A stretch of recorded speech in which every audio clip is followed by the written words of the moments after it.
তোমরা ধরে চলে যাও। হ্যাঁ, আজকের ব্লগটা এখানে থেকেই শুরু করছি। এটা হচ্ছে কি লুচি, সকাল সকাল লুচি নিয়ে হাজির হয়ে গেলাম। বিয়ের পরের দিন সকালবেলা মেয়ে আর জামাই চলে যাবে হচ্ছে 12টার আগে, তাই জন্য ওদের খাওয়া দাওয়ার ব্যবস্থা করছিলাম। টিফিনে করে নিয়েছিলাম হচ্ছে লুচি আর আলু চচ্চড়ি। লোক দিয়েই করানো হয়েছিল, কারণ আগের দিন ব্যস্ততার মাঝখানে কাজ করা যাবে না, সেই হিসাবে আমরা লোককেই দিয়ে দিয়েছিলাম যে লোক রান্না। দেখি দেখো মেয়ে আর জামাই বসে গেছে আশীর্বাদ, মিষ্টি জল। আর ছেলের বাড়ির নিয়ম হচ্ছে ওরা সকালবেলায় যাবে 12টার পরে কোনো শুভ কাজ হয় না, সেই জন্য আমরা তাড়াহুড়ো করছিলাম যে ওকে কোনো মতে 12টার আগে শ্বশুরবাড়ি পাঠানোর ব্যবস্থা করা হয়। ওই জন্য আমাদের মানে উঠতে একটু দেরি হয়ে গেছিলো, তো টিফিনের যে করিয়ে দিয়েছিলাম, মেয়ে জামাইকে আগেই খাইয়ে দিয়েছিলাম। আর ওর মা আস্তে আস্তে আশীর্বাদ করছে।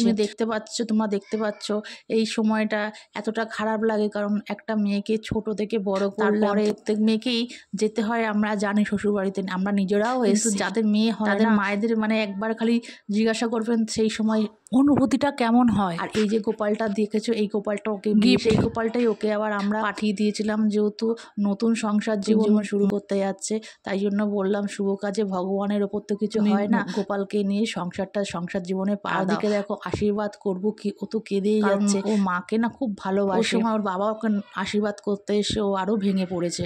তারপরে দেখো তো আমরা আবার ওকে বোঝাচ্ছি, দেখো পায়েল, সব মেয়েকেই একদিন না একদিন শ্বশুরবাড়িতে যেতে হচ্ছে, আমাদের খুশিতে বাবা মা খুশি। তা বললো কি মন মানে, মেয়ে তো ভাবছে আমার বিয়ে হয়ে গেছে মানে আমি পর হয়ে গেছে, কিন্তু মেয়েরা যে কোনোদিন পর হয় না সেটা বাবা মা ছাড়া আর কেউ বোঝে না। একবারই দিলেই হবে। ঢেলে দিয়ে পেছন দিয়ে হাত তোমরা ধরে চলে যাও। হ্যাঁ,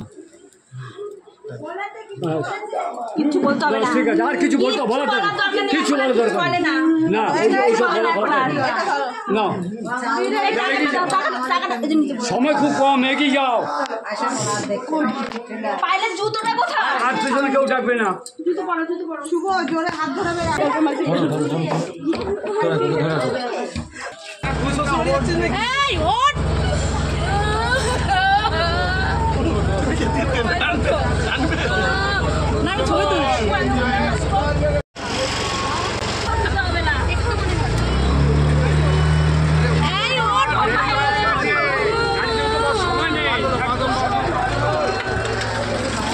তারপরে মেয়ে জামাইকে তো গাড়িতে উঠিয়ে দিলাম। আর এটা হচ্ছে আমাদের পাড়ার সব থেকে বড় শীতলা মন্দির। কোনো শুভ কাজের উদ্বোধন মানে শুভ সূচনা করি হচ্ছে এই মন্দিরটা দিয়ে। দেখো আমরাও চলে এলাম, আর এদিকে ওই পায়ে মন্দিরের ভেতর দাঁড়িয়ে ছিল ওর শ্বশুরবাড়িরই সব বউকে বৌমাকে রিসিভ করবে বলে।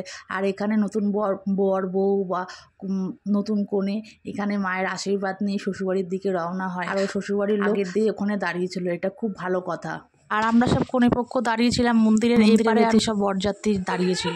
দেখেছিস ওই যা বিকাল আমরা এপারে দেখছি তো, যাচ্ছি না তো। বাবারে বাবা, ঘরে ঢোকা করবো, যাও। তারপরে আমরা মেয়েকে দিয়ে আবার আমরা চলে এলাম বাড়িতে দিয়ে এবার মেয়ের যা জিনিসপত্র সেগুলো আমরা ভ্যানে করে পাঠিয়ে দিচ্ছিলাম। অত আজকের ব্লগটা তোমাদের কেমন লাগলো তোমরা কমেন্ট সেকশনে কমেন্ট করে জানাবে। ইভেন আমার ইউটিউব চ্যানেলটাকে সাবস্ক্রাইব করে দেবে, শেয়ার করে দেবে, চ্যানেলটাকে ফলো করে দিয়ে কাছে থাকবে, ও বেশি বেশি করে কমেন্ট করে আমাকে জানাবে আগামী দিনে তুমি কেমন ব্লগগুলো দেখতে চাইছো বা কেমন লাগছে তোমার ব্লগগুলো। আর বেশি বেশি করে শেয়ার করে দাও, লাইক করবে, কমেন্ট করবে।